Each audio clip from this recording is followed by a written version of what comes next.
Cabinet में 22 agenda के item थे ना। बहुत चीज़ों पे बातें हुई। द्वारका में नया कश्मीर हाउस बने, उस पर R&D डिपार्टमेंट में चीफ इंजीनियर्स की प्रपोजल, उस पर बात हुई।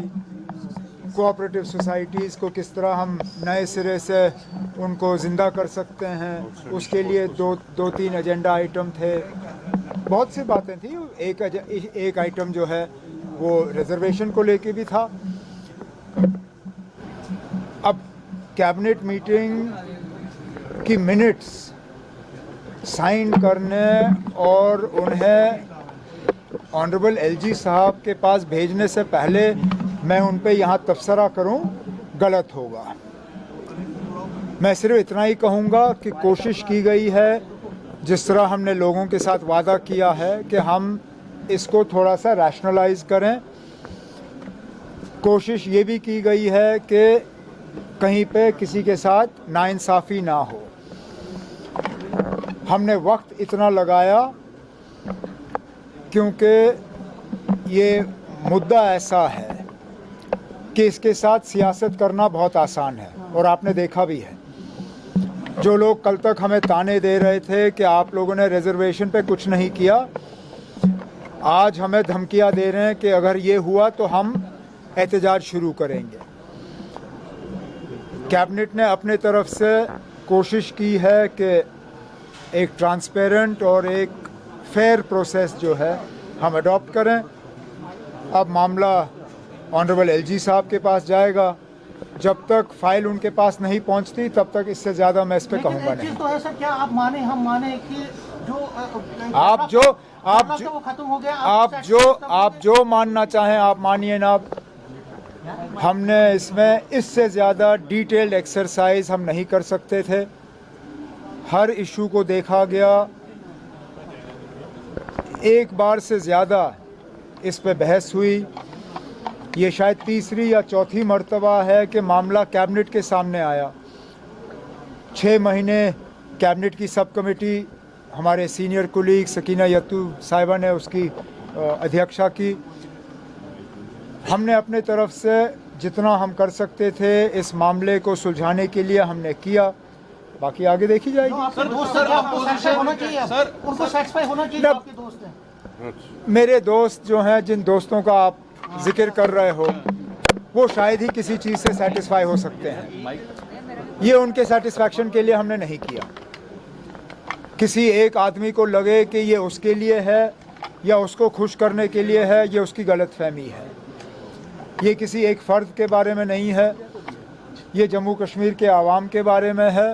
और हमारे तरफ से एक कोशिश कि जो हमने अपने मंशूर में एक और वादा किया था, कम से कम उसको हम मुकम्मल करें। SIR को लेके अपोजिशन का प्रोटेस्ट चल रहा है, क्या कहेंगे? SIR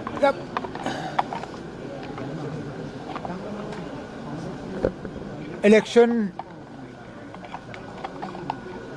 साफ सुथरे हों, ट्रांसपेरेंट हों और किसी को शिकायत की गुंजाइश ना हो, ये इलेक्शन कमीशन की जिम्मेदारी है।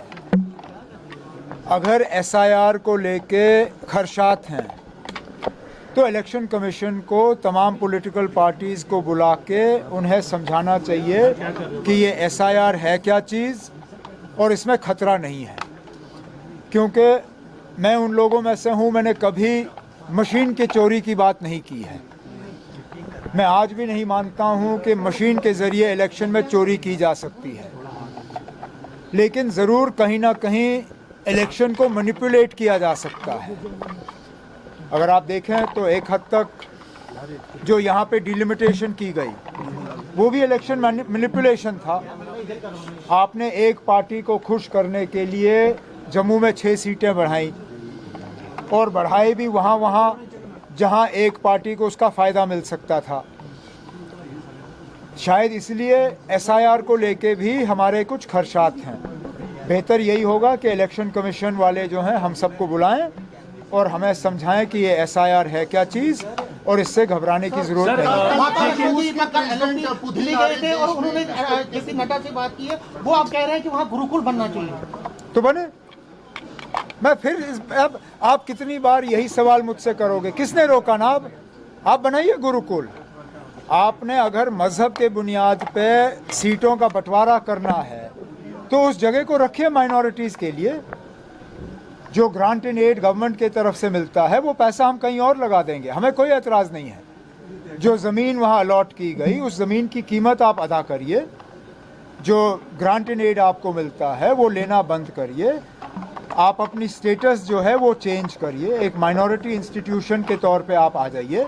उसके बाद अगर आप मज़हब के बुनियाद पे सीटें बांटना चाहते हैं आप बांटिए, कौन रोक सकता है। लेकिन अभी तक आपने नीट का इम्तिहान कबूल किया है। नीट के इम्तिहान में सिर्फ और सिर्फ जो है काबिलियत देखी जाती है, मेरिट देखा जाता है। अब अगर आपके बच्चों का मेरिट नहीं आता है उसके लिए आप किसी और को कसूरवार कैसे ठहरा सकते हो? ठीक, चलो।